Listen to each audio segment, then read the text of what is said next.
Hey, what's up? This is John with the Dr. John Delony Show. Today we're talking about mothers with no boundaries. We're talking about coworkers with mental health challenges and what to do.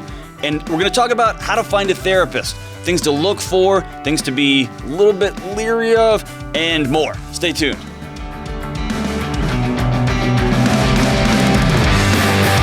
Hey, good folks. I'm John, and this is the Dr. John Delony Show, caller-driven show. We talk about real things happening to real people all the time. We're talking about relationships, your relational IQ, your mental health, parenting.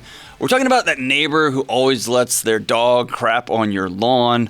Or we're also going to talk about that neighbor that puts signs in their yard that prohibit your dog from just doing what your dog's got to do, right? I don't know which one is worse, but here's the deal. We're talking about all of it. So if you want someone to hear you, if you want a second opinion, if you want to know if you're crazy or the people around you aren't hearing the world so clearly, give me a call. The advice will be worth what you pay for it. I'm here to walk with you.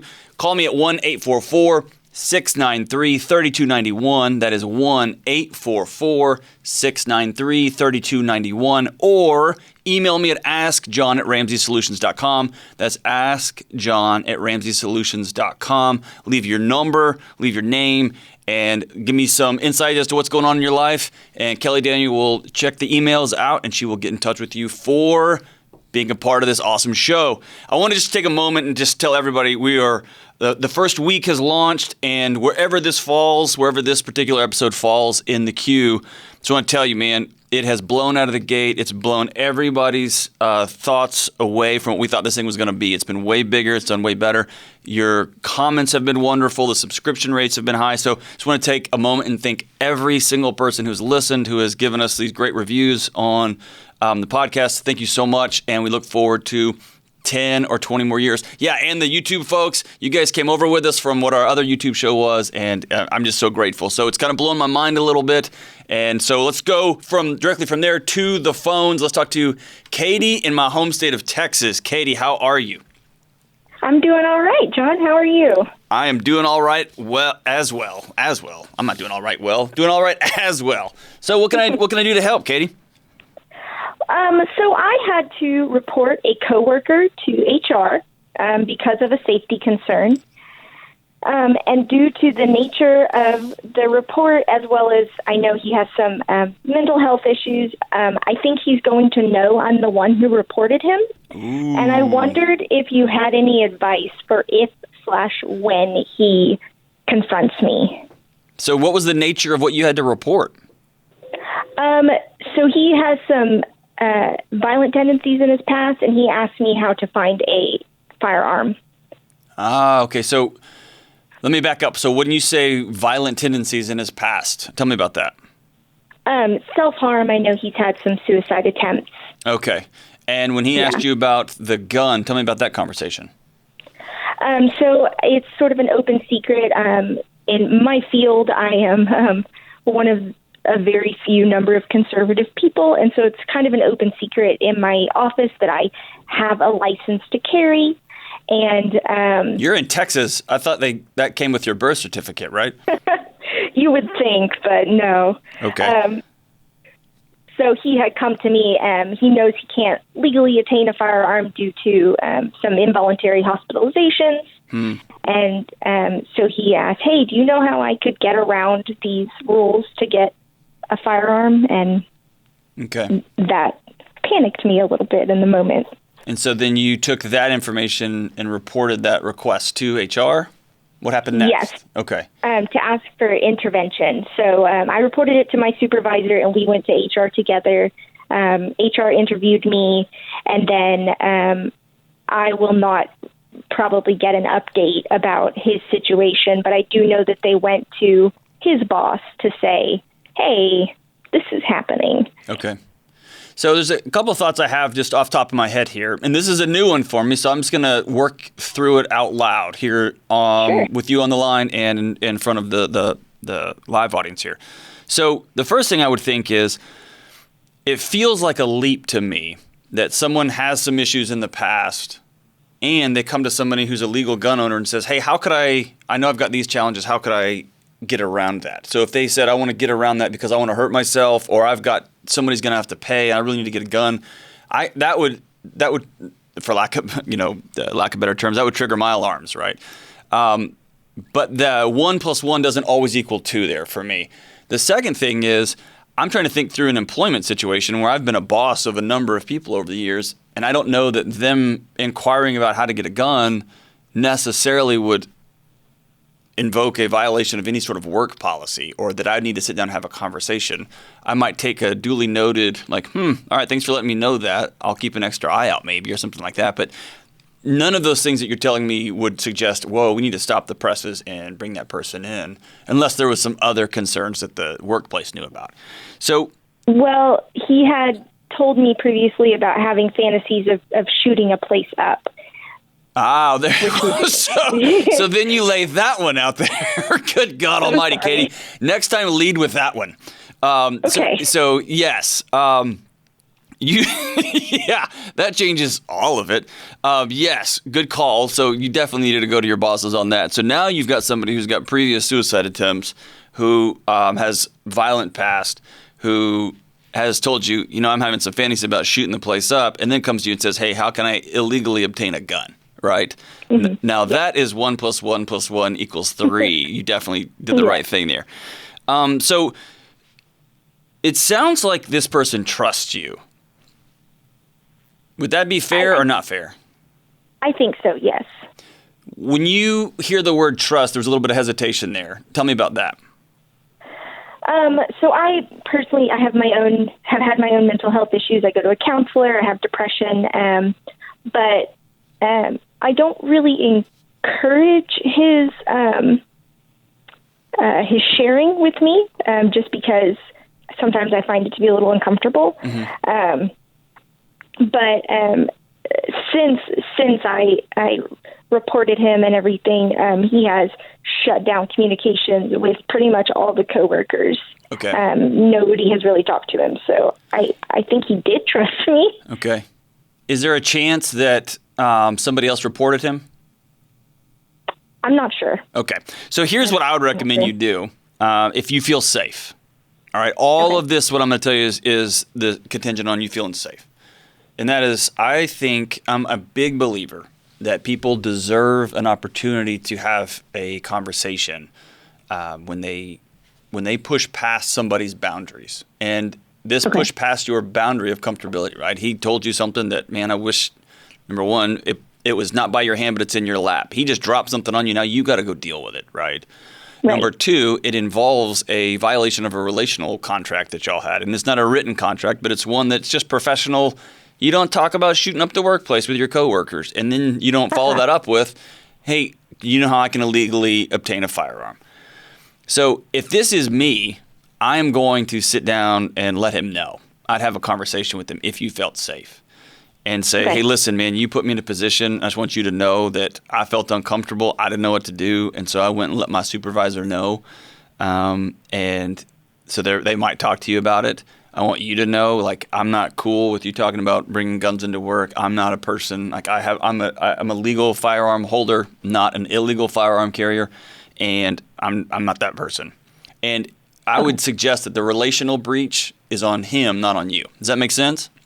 Yes. When I say that you need to have a conversation with him, that's the what I would say is the responsible, dignified way to handle this. For lack of better terms, the grown-up way. How does that make you feel? A little anxious. I don't love confrontation. Okay. Which is probably why I took it to my supervisor in the first place. You bet. But since we are all working from home, it would be a little easier to do. Okay. Okay. So that would alleviate some of the confrontation there. Here's the reality is, if you think he already knows it's you, there's already been a breach of that relationship from him to you, I think the adult grown-up thing to do is to let him know, hey, I'm going to have to report this. I had similar conversations with coworkers, not anywhere near people wanting to shoot up the building, but I had some challenges at my workplace, at my previous workplace before that. I've had challenges here at Ramsey Solutions. People have had challenges with me, and they will pull me in a room and say, hey, man, like what you said in this meeting wasn't cool. and I'm going to have to let somebody know I didn't like that. And I say, cool, thank you for letting me know that. And I've done the same thing. And so I think that's my hope is that we could lean towards that's the way grown-ups and adults interact with one another. Also with an important caveat that there is a extra layer of fear and trepidation when someone says, hey, I'm considering shooting up the workplace, or I have fantasies about it. How do I get an illegal gun? So I want you to be very smart and intentional about making sure you feel safe and this is a safe context. But at the end of the day, if the conversation's been had, the conversation's been had. I would also recommend, Katie, role play this with your therapist. You have a counselor that you can ask her or him to pretend, hey, pretend you're my coworker and I want to sit down and have this pretend conversation. It's a great place. Counseling can be a great place where you can practice social interactions that are going to be awkward, are going to be challenging, going to be hard in the future. And so that may be a great way to role play this. So thank you for that call. That's a fascinating one, Katie. I haven't thought about that. And I also know that I answer a lot of those questions. I'm a big guy. If you're watching this on YouTube, you can clearly see that I'm super jacked, particularly in my upper body. My arms are massive, and they're absolutely not at all. But I understand that I have some of those conversations out of privilege. I'm not worried about my physical safety, and so I don't mind pulling somebody aside. That's very different if you're a 5'2" female in an office space somewhere, or if you've got somebody who physically is threatening you. So I get the privilege of me just saying, hey, I just go talk to him. But I do want us all to lean more towards, man, how do we have hard conversations with people in our offices? How do we have hard conversations with our loved ones? Let's start there and say, hey, this is a violation of any part of our relationship. I don't like that you put me in this position. Not cool, man. But thanks for the call, Katie. That was a good one. So I want to rotate here to a email that I got the other day. So from Susie, it says, my name is Susie and I'm 26 years old. I've paid off all my debt and I know that I'm crushing it financially. However, I'm struggling with contentment. I'm always making goals for myself, always on to the next thing. And to be honest, it's exhausting and annoying that I can't just enjoy where I'm at and what I've accomplished at such a young age. Do you have any advice on how to slow down and recognize my accomplishments? Man, Susie, you've heard me talk about this before. This is one of the great curses of our time, which is we have been trained since we were little. It used to just be boys, and now girls have been lumped in this too, where we are not defined by our innate dignity and value. We are not defined by our relationships. We are now defined as people by what you accomplish, how much money you make, what you have in your driveway, and what you are wearing.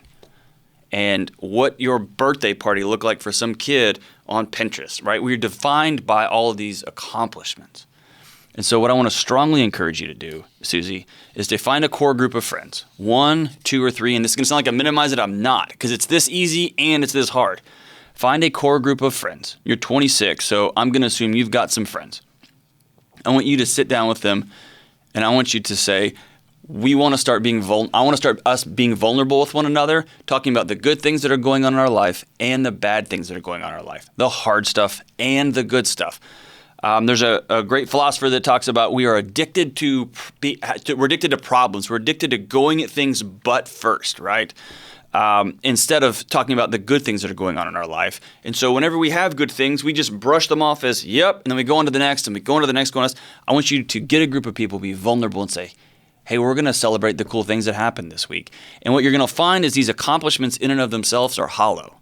What's not hollow is the relational connection you have with other people who will celebrate these things with you, who will cry with you, who will come over to your house and help you move, who will be there for you when your mom passes away or your dad gets sick, who will be there for you when you have the flu and you just need some soup. Those are the things that begin to fill us up from the inside out. These accomplishments and goals are our ways of trying to make external plugs to internal holes, and it will just never work. So, Susie, the answer to your questions about relationships, start with a vulnerability group of a couple of good friends you have there in your community. Great question. I love it. Let's go back to the phones. Let's go to Aubrey in Cleveland, Ohio. What's up, Aubrey? Hey, John. Thanks for taking my call. Thanks for calling. My husband and I had our daughter 2 weeks ago. After she was born, we sent out her name and information that day. And immediately we got a text asking us to change her name from my parents. Wait, hold on. Number one, congratulations on having a baby. Everybody's healthy? Everybody's good? Yeah, we're great. Congratulations. Big time. That's awesome. Number 2, what? You got a text saying change the name, please? Yeah, well, it's because her grandmother, my mom's grandmother, was evil, and that was her first name, which we didn't know it was her first name. Everyone called her by her middle name, but it was the same as our daughter's. And then the next day, my parents called and said that if we kept the name, my mom had too much trauma to even be near the child, and she didn't know how she couldn't hurt the child if she was around it. Oh, good Lord God Almighty. What? Yeah, so my mom and my younger sister now don't want a relationship because I wasn't willing to change the name because I'm hurting my mom. And so my husband and I, we want to know, did we do the right thing? How do we create boundaries or gain closure from not having them in our lives? And then how do I save the relationship with my little sister? Aubrey, listen, I need you to hear something that's happening right now. There are very few moments of my life when I am speechless. When I am just sitting there with my mouth agape, wondering what in the world is going on planet Earth. And you have, I told somebody the other day, I think I've seen it all, and you have just dropped a new one on me. So congratulations, Aubrey. This is a big day for me as a person. This should be a big day for you, so you and your husband should go out and celebrate. Just the fact that you shut me up for a second, so way to go. Number 1, first and foremost, you can name your baby Truck Driving Binoculars for all I care. You can name your baby, I mean, you can name your baby Mars. I think, didn't Elon Musk name his baby like a bunch of like consonants and letters and symbols or whatever? Dude, Aubrey, Yeah. You and your husband can name your baby whatever you want. End of story, close that fence, okay? Number 2, I've got to know what evil means.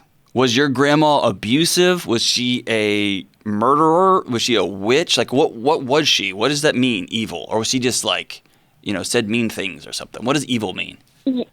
Yeah, I think what we've heard just from the stories is that she was manipulative and controlling and sometimes emotionally abusive, but we didn't really hear a lot of stories about her. Again, if my mom called me, okay, so my daughter's name is Josephine. If my mom called me and said, hey, John, listen. And by the way, you don't send a text with this type of request. You have a human conversation. So my mom called me and said, hey, listen, you don't know this, but your great-grandma was somebody who murdered children. That's just what she did. She had a hatchet, and she liked to go murder children. And her name was Josephine. And we were trying to remove that name from our family tree. Then I would say, good Lord, Mom, thank you for telling me. And I would sit down with my wife and we would have that conversation. If my mom said, hey, I had a great grandma and that lady was manipulative and mean and I don't like that name, you're not allowed to have that. And she sent that to me in a text, I would say, well, the name of our child is Josephine. That's to be our name. So that brings me to the second part. Here's the deal. You can't control your mom. You can't control your sister. And I hate that for you, that out of nowhere this type of boundary violation has popped up, but there's not a lot you can do to control that type of external manipulation. My guess, Aubrey, tell me if I'm wrong here, is there's other cracks in that dam. Is that fair? Yeah. Tell me some other things that have made you uncomfortable relationally with your mom in recent past or in the very past. I got divorced before I married my husband the second time, and she stopped talking to me for 2 years over that. Yep. And she came back? Yeah. Okay. What about, give me another one before that. So there's 4 of us, and when my brother had his child out of wedlock, and then my sister had her child out of wedlock, she also stopped talking to them for a few years. There you go. I think it's a pattern of behavior for her, but the whole her threatening to hurt a child, we can't get over that. Yeah, and you should not get over that. Hopefully you will never get over somebody threatening to hurt your child. And moving forward, you've got a mom who uses her relationship as a weapon, right? And the only way to deal with somebody like that is to completely disengage, and they don't get a role in your life. Number 2, somebody threatens to hurt your child, then that's when you let them know, I'm going to contact the police if I ever hear that nonsense again. You're not welcome around my child. Period. End of story. If in the future, which she will come back because she will recognize that that sort of weaponry doesn't work with you. If she wants to take her relational ball and go home in a huff and puff like my 4-year-old daughter does, I'm taking my doll and I'm leaving.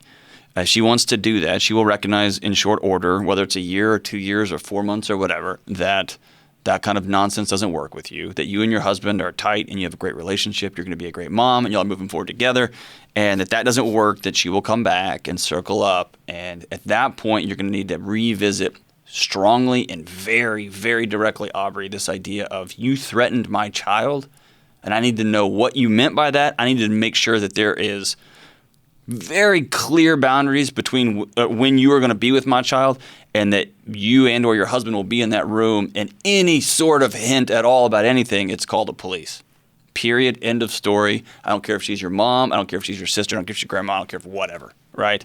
That's a no one crosses that barrier ever. As it comes to your sister, tell me about that relationship. It's actually pretty strong. I mean, I took care of my sister while my dad was in Iraq, and we hang out quite a bit. So I'm just shocked that she would take my mom's side and be okay. That she is okay with changing the name to just make mom happy. Yeah, those kind of relational dynamics, particularly with manipulative people are manipulative in that way, like your mom is being, because it works sometimes. And there may be some kind of big hook, small hook, giant hook, sharp hook in your sister in this little season she's in. And I wouldn't lose a lot of sleep over that. My guess is she'll circle back because she knows that you love her. She knows that you care about her. And she knows that you've been there for her and you will continue to be there for her. I would leave an open door with my sister and let her know that, hey, I love you. My husband and I are sticking to this name, but I love you. And I'd continue to reach out to her with some regularity. But at the end of the day, as hurtful as this is, she can choose to not be in a relationship with you. She can choose to distance herself and walk away from you, even over something as small and silly as this. And when she does, right? And that's going to hurt you, and you'll need to grieve that separation or that loss with your husband or with a group of friends because that's going to suck. But my guess is she's going to circle back. And probably she's learned some of her relational behavior from your mom, right? And she learns that I can weaponize myself and get people to do what I want when I tell them that I'm just going to disappear. People will jump sometimes. And so that's what she's practicing that on you. And I would keep strong on your boundaries. How's your new marriage? How do you like this guy? I love him. He's my best friend. He's awesome? Yeah. Do you guys have a good crew around you? Do you all have good friends? Do you have people who showed up to the hospital to see this beautiful new baby? Yeah, they came over afterwards because the hospital wouldn't let them in, but yeah. Yeah, COVID nonsense. Do you have a church group or a softball group or some friends there in your community? Yes. Good. So I am big on family. I am big on reconciliation. I'm also real big on boundaries. And right now, you guys have drawn the appropriate boundaries, and you have a group around you. So you're not isolated and alone out on an island with this awesome guy, which probably wouldn't be so bad. He sounds like a great dude. But man, God bless you. God bless you, Aubrey. Go forward and be strong. Keep those connections with your friends and your community. Continue to nurture that relationship. And you've got a 2-week-old beautiful little baby. Man, cherish every weird, uncomfortable second with that new baby. And when you get exhausted, make sure that awesome husband of yours is there to pick up the slack too. Y'all work together on that. Congratulations moving forward. I hate that you didn't have everyone rally around you to celebrate this awesome moment, but it is what it is. Thanks for the call, and congratulations. You are the first. I need to start keeping track of these things, man. You're the first person to completely stump me for a second there. I liked it. So I want to go back before we wrap the show up today. I got an email from Taylor, but I got a bunch of emails on this question, which is, how do I find a good therapist? What are the red flags that I should look for? I typed up some notes here, just thinking through what people should look for in a counselor, why counseling, all that. So I want to run through a couple of these real quick. And if you have more questions about seeing a counselor, am I seeing the right one? What is the best modality? What are things you like? All that kind of stuff. Shoot me an email at askjohn@ramseysolutions.com, and I'll continue to dig into this.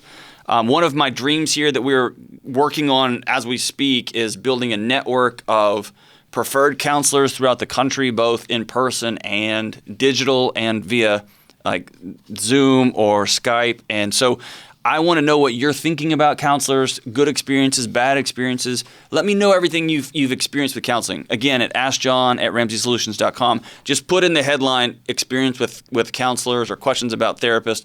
That would help us as we begin to build out this network. So here's the deal. What is counseling?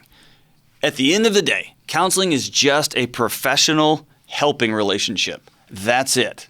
Like you go see a plumber for professional help with plumbing, a counselor or a therapist or a psychologist used to be psychiatrists. Most psychiatrists now are medical or medicine dispensers. There are still some great ones left there, but they are professional helpers, marriage and family therapists, clinical social workers.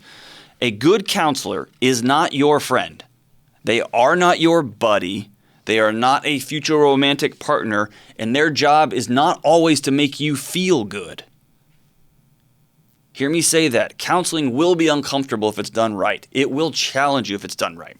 A counselor's job is to walk alongside you and help gently point you to other directions that you may not have considered walking in, because whatever's not working in your life could be better on the other side of a different road, of a different avenue, on a different bridge, whatever that may look like. They help you see challenges that you might have missed or that you are avoiding. Another thing a counselor does, they reflect back to you the way they experience you in a session. This is often how you interact with the outside world. One of my favorite therapy instructors ever is Irvin Yalom, and he talks about everything in a session is data. And so if I find myself as a counselor after the session 3 and you start talking and I'm like, oh my gosh, this is getting boring. That's an important moment for a therapist to reflect back. Do you bore the people in your life? Is it hard for people to be around you? Do they get frustrated with you because you talk low and low energy and you kind of are Eeyore and you bring a room down, right? So everything is data. So a counselor is going to reflect back to you. Or do you bring sexual energy to everything? Do you bring this fake excitement to everything? Do you talk so much? A counselor is going to reflect back to you the way they experience you in a session. And that's going to lead me to the next thing. They should then teach you new skills on how to relate to the outside world. Because most every challenge you have, mental health challenges, personal challenges, personal development issues, problems at work, problems with bosses, come back to broken or hurting or fractured relationships. And so a good counselor is going to teach you how to interact in relationship, teach you how to interact with the outside world as a series of steps. A counselor should also call you on your BS when they're teaching you these skills, right? They should tell you that's not factual. That's not how that works. You should have a good enough rapport that you trust them enough to be honest with you. If you cannot hear honest feedback, let your counselor know that, and they'll work with you. I subscribe to Terry Real's idea. He's one of the most extraordinary relationship therapists in the world, that a counselor should not always be neutral. They should tell you the truth. If you're going with a couple, the counselor should be able to say, hey, husband, you're being an idiot right now. Hey, wife, you are using a one-down position to use your power to drag down this whole relationship into a landmines, right? I do think there's moments when counselors should not be neutral, and they should tell you the truth and lean in against you if they need to. Here's some important things about counseling. Go 3 or 4 sessions before you bail. Don't just go 1 and be like, I don't like them, they're weird, they're annoying. Don't go 2 and say nothing's happening yet. Don't just stop going. Session 3 and 4 is often when things start to turn, when things start to click. When should you go to counseling? I recommend that everyone can benefit from a neutral third party in their life. I just think they can. A mentor, a guide, someone that you totally trust who will help you, someone you can be totally vulnerable with. This could be a counselor, a mentor, a support group. Like I said, counselors are professionals, right? If I've got a plumbing issue, I've got some buddies that know how to do some minor plumbing. They can come help me put in a sprinkler line or something. If I need to fix my sewer main, I'm going to call a professional. I don't want to deal with it. I'm going to pay the money. I'm going to get the warranty on it. That's what I'm talking about going to see a counselor. If you're struggling with like, hey, my wife and I had a fight last night. Man, call somebody that you trust. Go have coffee. I'll process it out. And if they're a trustworthy, good friend that you can be vulnerable with, man, have that conversation. If it's deeper than that, call a professional. One of my mentors, Dr. Aretha Marbley and Dr. Brett Hendricks, 2 important people in my life, said that most people wait to go to counseling until there's a crisis. don't wait until a house is on fire before you go check things out. One of them suggested most people will wait to go to counseling until there's a crisis is similar to waiting till you have the flu to start a workout program, right? That's the worst time. If things are going pretty good, that's a good time when you're healthy, you're feeling right. Go see somebody then, right? I think everyone thinking about getting married or having a long-term partnership with somebody should engage in counseling, just having somebody else talk about questions that you haven't even thought about yet. If you have major trauma that you're having trouble processing, go see somebody. Not everyone who has a tragedy needs a therapist. I hear that all the time. Hey, my son or daughter had somebody die in their classroom in middle school. I need to get them to a counselor, right? Not necessarily. Not necessarily. One of the rules of trauma response is most people don't need you most of the time when they're talking about a crisis responder or a therapist. But sometimes they do. If you find yourself unable to sleep, unable to grieve, you find yourself withdrawing and alone, you realize that Netflix is much more likely to hang out with Netflix than you are with the people that you love. A counselor could be a great blessing there. Things to watch out for. You should not be in counseling forever. A counselor's job is to walk alongside you, help you, and send you on your way. Both folks that I have met with for any length of time, the first thing they told me in the session was, my job is to work myself out of a job with you. And that's how I knew I got the right person. I got the right person there. I am a big believer, outside of you have to do this for insurance purposes, and that's a whole other conversation we can have someday. I don't like diagnosis in the first session. They don't know you. They haven't experienced you. I don't even like them in the first few sessions because what presents as a quote-unquote diagnosis tends to be an ecosystem issue. It tends to be a giant process issue outside of a very few like bipolar disorder or schizophrenia or major depressive disorder, some of these big ones. If they are a jerk, walk out the door. Counseling is about the relationship, period, right? If you aren't gelling after 3 or 4 sessions, let them know, hey, this relationship isn't working for me. They should have big boy, girl in pants and say, cool, thank you for letting me know, and then go find somebody else, right? A trained therapist should not ask you to dig into the details of your trauma in the first session either. You should work into that over several sessions after you two have discussed a safety plan, how you will cope, etc. Last thing is, where do you find a counselor? They're everywhere. They're online. Local college towns have interns. Ask a friend. Churches often have free counselors. Community counseling centers have free or low-cost individual family counseling. And then there's just websites in your local community. There are referrals for Yelp. And counselors are everywhere, particularly since COVID. Since COVID launched, there have been way more counselors who put their practices online and really have people in rural communities can see therapists now. It's just kind of spread out. So that's some thoughts on counseling, how to find a therapist, what's a good therapist, when to leave therapy. If you've got more questions, again, email me at askjohn@ramseysolutions.com. And so as we wrap up the show today, I'm going to pull up the lyric of the day here. We're a couple of shows in now, right? We're a couple of shows in, and I've been vulnerable with you. I've shown you my heart. I've told you about some of the greatest performers of all time, but this is really the one. This is the one that when people say, Delony, what's the greatest song ever written? What's the greatest songwriter of all time? I smile, my eyes glisten, I'll get a tear. I have those occasionally. I'll get a tear, and I'll think back to the 1973 album. I can't really think back. That was before I was born. But I go back to this 1973 album that I heard later on in my life, and I think about this guy named Bill.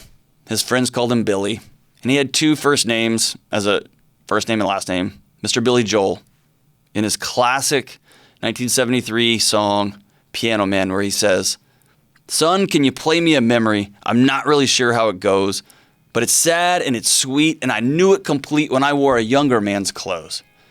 And the waitress is practicing politics, and the businessman slowly gets stoned. Yes, they're sharing a drink they call loneliness, but it's better than drinking alone. Sing us a song, you're the piano man. Sing us a song tonight. We're all in the mood for a melody, and you've got us feeling all right. This is the Dr. John Delony Show.